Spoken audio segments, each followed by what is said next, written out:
नमस्कार साथियों, स्वागत है सभी का केडी ऑनलाइन क्लासेस के यूट्यूब चैनल पर। हमारा डिस्कशन चल रहा था राजस्थान के प्रतीक चिन्ह।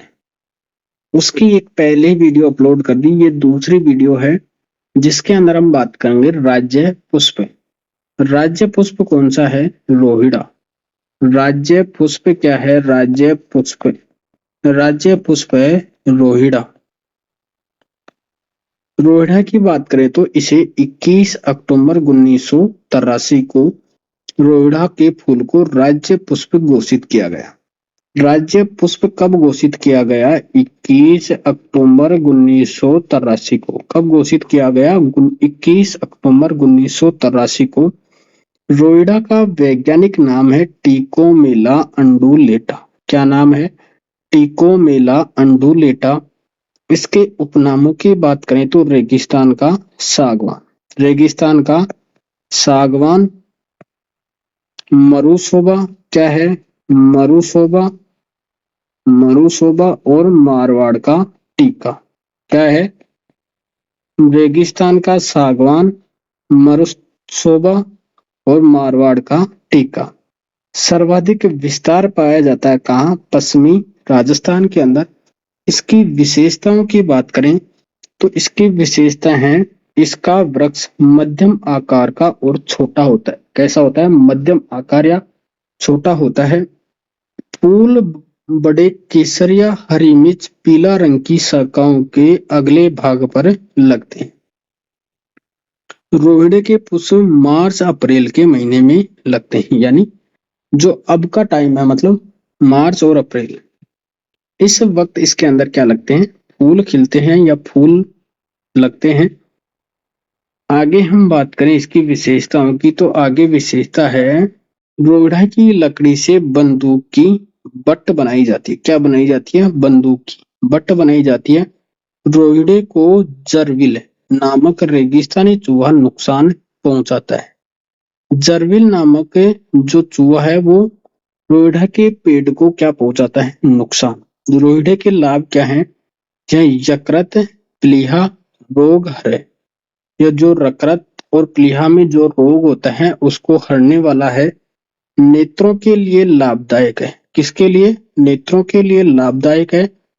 कर्मीहर रक्त शोधक, रक्त को साफ करने वाला।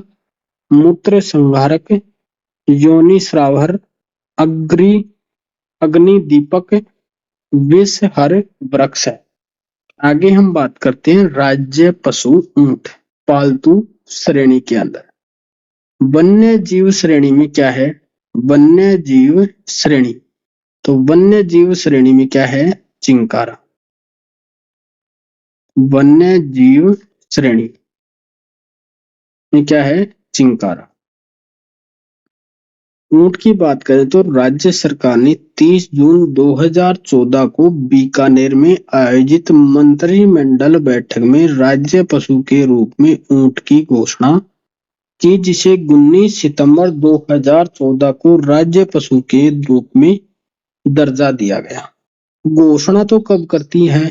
30 जून 2014 को, लेकिन राज्य पशु का दर्जा कब मिला? 19 सितंबर 2014 को। वैज्ञानिक नाम है इसका कैमिलस ड्रोमेडेरियस। ऊंट का वैज्ञानिक नाम क्या है? कैमिलस ड्रोमेडेरियस। उपनाम की बात करें तो रेगिस्तान का जहाज। रेगिस्तान का जहाज क्यों कहते हैं? क्योंकि इसके पैरों का जो क्षेत्रफल है वो बड़ा होता है, जिससे वो रेत के अंदर धंसते नहीं है और ये आसानी से चल सकता है। इसलिए क्या कहते हैं? इसे रेगिस्तान का जहाज कहते हैं। सर्वाधिक पाया जाता है बाड़मेर में और न्यूनतम पाए जाते हैं प्रतापगढ़ के अंदर।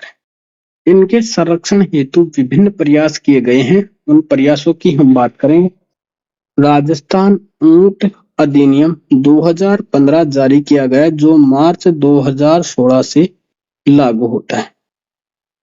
मतलब ऊंट अधिनियम 2015 के अंदर तो जारी किया गया, लेकिन लागू कब होता है? 16 के अंदर। इसमें क्या क्या किया गया? वध को निषेध किया गया और अस्थायी प्रवास या निर्यात विनिमय पर रोक लगाई गई। राष्ट्रीय कृषि विकास योजना के तहत केंद्र सरकार की मदद से वर्ष 2016 में ऊंट विकास योजना शुरू की गई। ऊंट विकास योजना कब शुरू की गई? 2016 के अंदर। किसकी मदद से? राष्ट्रीय कृषि विकास योजना की मदद से, जिसके तहत ऊंट के बच्चे के जन्म पर पशुपालकों को 3 किस्तों में 10,000 रुपए दिए जाते हैं।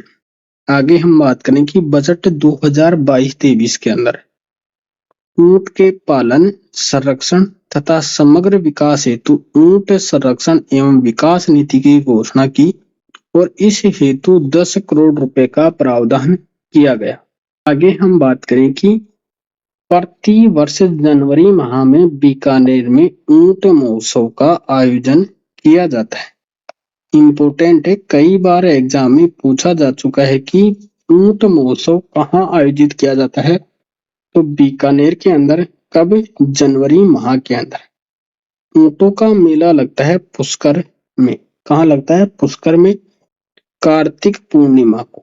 कब लगता है? कार्तिक पूर्णिमा को। ऊंट अनुसंधान केंद्र कहाँ है? जोहड़बीड़ बीकानेर के अंदर। ऊंट अनुसंधान केंद्र कहाँ है? जोहड़बीड़ बीकानेर के अंदर है। ऊंट से संबंधित कुछ अन्य तथ्य हैं। पापूजी को क्या कहा जाता है? ऊंटों के देवता। राजस्थान में पापूजी को क्या कहा जाता है? ऊंटों के रक्षक देवता। ऊंट पालक जाति मानी जाती है राइका और रेबारी। राइका या रेबारी। ऊंट की नस्ल। नाचना ऊंट सबसे सुंदर होता है। नाचना ऊंट सबसे सुंदर होता है। गोमट, जैसलमेरी, सिंधी, बीकानेरी, अलवरी, कच्छी ऊंट, ये क्या है? ऊंट की नस्लें। ऊंटों में होने वाला रोग, सर्रा रोग या तिबरसा रोग। राज्य में कैमल मिल्क डेयरी कहाँ है? बीकानेर के अंदर। कैमल मिल्क डेयरी कहाँ है? बीकानेर के अंदर। ऊंट के गले के आभूषण को क्या कहते हैं? गोरबंद। इंपॉर्टेंट लाइन है कि ऊंट के गले के आभूषण को क्या कहते हैं? गोरबंद। बीकानेर के महाराजा गंगा सिंह ने प्रथम विश्व युद्ध में गंगा रिसाला नाम से ऊंटों की सेना भेजी थी। प्रथम विश्व युद्ध हुआ था, उसके अंदर बीकानेर के महाराजा गंगा सिंह ने गंगा रिसाला नाम से ऊंटों की एक सेना भेजी थी। आगे हम बात करते हैं राज्य खेल। राज्य खेल क्या है? बास्केटबॉल। राज्य खेल क्या है? बास्केटबॉल।